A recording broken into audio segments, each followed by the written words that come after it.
This story is called Mr. Uppity. This is the story of Mr. Uppity.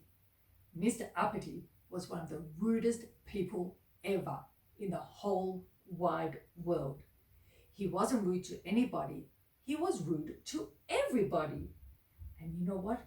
He didn't have one single friend. Poor Mr. Uppity.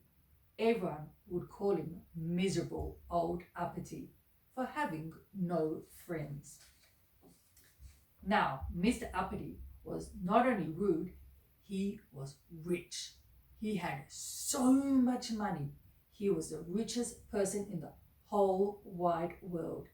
He had the biggest car, the biggest garden, and the biggest house ever. But who lived with Mr. Uppity? Nobody lived with him. Even though he had all the money, no one wanted to be friends because he was just rude. One day, Mr. Uppity was walking in the garden when he heard a little voice. "Hello," said the voice. Mr. Uppity looked up and there was a goblin. "Aren't you going to say hello to me?" "Go away," said Mr. Uppity very rudely. Poor goblin. "Oh, I know who you are. You're Mr. Uppity. You're rude to everybody." Said Mr. Uppity. "Well, I know somebody who wants to meet you," said the goblin, and he took him away. "Come on," he said. Mr. Uppity wanted to know what he was talking about. "In there," said the little hole. "Don't be silly. I'm not going in no little hole," said Mr. Uppity. "I'm not being silly," said the goblin. "Yes, you are," said Mr. Uppity. "How can me fit in a hole like that?" "Aha," said the goblin. And then he said a magic word. We sound like wobbly wobbly roll or something like that.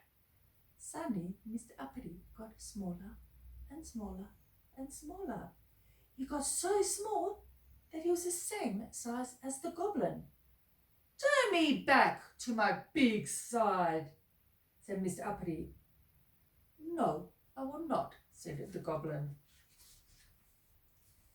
And now the goblin was able to climb through the hole in the tree.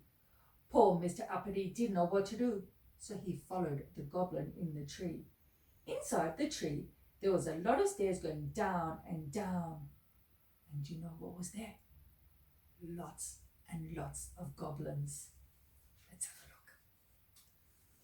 "I demand to be taken straight away to whoever is in charge," said Mr. Uppity with an angry voice.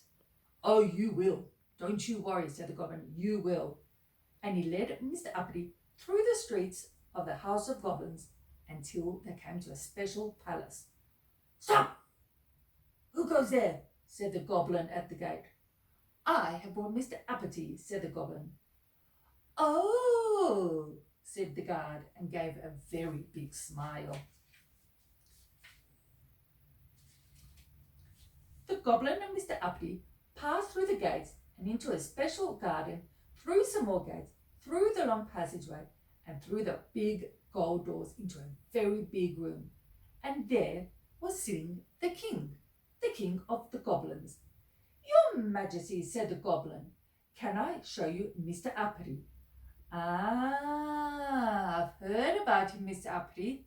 You're the one who's very rude and don't have any friends." "What nonsense," said Mr. Uppity, even though he knew it was true. "I can see what I've heard is very true," said the king, looking at Mr. Uppity. "You're too puffed to realize how important you are. I am going to allow you to become bigger, but only when you get back to Big Town.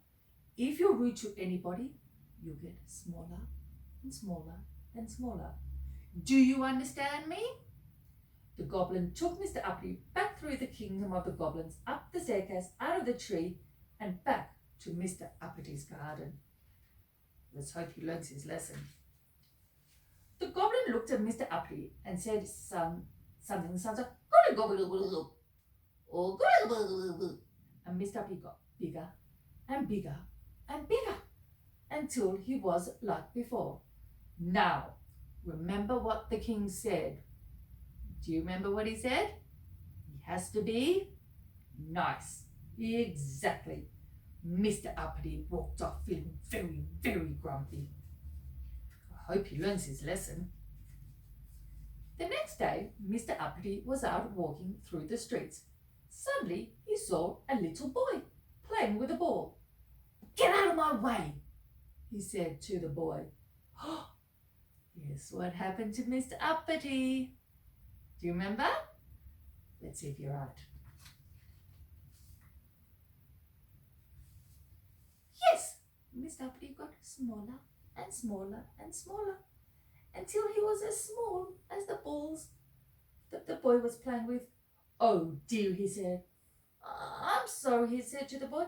I meant to say, can I please get past?" said Mr. Uppity.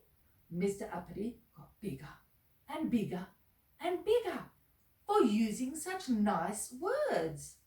"Well done, Mr. Uppity, well done." And then he went walking and saw an old lady carrying a big basket. She was running very late. "Excuse me," she said to Mr. Uppity. "What time is it, please?" "No," said Mr. Uppity very rudely. Uh-oh, guess what happened to Mr. Uppity? Mr. Uppity got smaller and smaller and smaller. "Oh dear me, I'm sorry. What I meant to tell you is 11:25.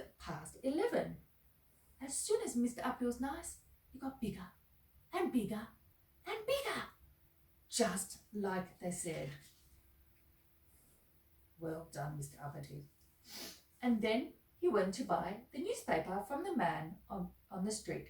He was about to walk away when suddenly he stopped and began to think. He turned back to the man and said, "Thank you very much for the newspaper." "Thank you" were words Mr. Uppity had never used before. The man gave a great big smile. A smile was very funny for Mr. Uppity to see. He was used to people getting upset with him. Then Mr. Uppity was stopped by a man who asked him, "How do I get to the bank?" Mr. Uppity was about to say, "Yes, I can tell you," said Mr. Uppity. "Thank you so much," said the man. "Thank you," said the words from Mr. Uppity's mouth. But Mr. Uppity was so happy. He remembered to use his words nicely. Mr. Uppity wasn't used to being very happy, but he liked it a lot. And you know what? Mr. Uppity is a new person. He might be the most person with all the money in the world, but now all of his friends want to play with him. He always gives him a big smile. And you know what? Guess what? Mr. Uppity always says please when he wants, thank you when he gets. Make sure you say thank you to your mums and dads, and please also to your mums and dads. I really enjoyed reading you, Mr. Uppity, and I want to wish you a great rest of the day. Love you lots.